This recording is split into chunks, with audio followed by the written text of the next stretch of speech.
નમસ્કાર મિત્રો, હું છું ભરતસિંહ સાવડા. આપ જોઈ રહ્યા છો ભરતસિંહ સાવડા ખોડલ ફાર્મ. મિત્રો, આજે આપણે એક એવો નવો પ્રયોગ જોવાનો છે. આપણે એક આયુર્વેદિક વનસ્પતિ છે. એ વનસ્પતિ ઘણી એવી દવાઓમાં ઉપયોગ થાય છે. તો એ વનસ્પતિનું નામ છે દૂધેલી. એ દૂધેલીની અંદર સીડ નીકળતો હોય છે અને એના પ્રયોગો ઘણા અલગ અલગ રીતે કરે છે. આજે આપણે એવો એક અલગ પ્રયોગ જોઈએ છીએ મિત્રો. આ જુઓ, ખાલી ઠામ છે, એની અંદર આપણે એમાં પાણી નાખીએ છીએ. આ પાણી નાખ્યું છે.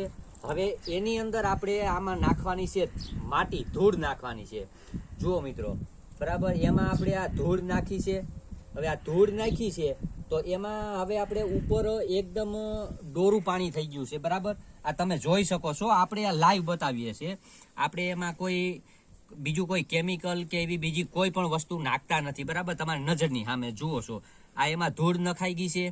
હવે જો આપણે ધૂળ નાખી છે તો એમાં હવે આપણે આ દૂધેલીનું એક દાંડલો તોડી લીધો છે. આપણે ઉપાડી અને એને કાપી લીધું છે. બરાબર, તો હવે એને કાપી અને એને આમ આ રીતનું પકડી અને જેનો શીર છે એને આમાં તમે નાખશો એટલે તમે જુઓ, તમારી નજરની સામે જ આપણે બતાવીએ છીએ. જુઓ, પાણી એકદમ ક્લીન ચોખ્ખું થઈ જશે. જુઓ, થઈ ગયું ક્લીન, બધું ચોખ્ખું.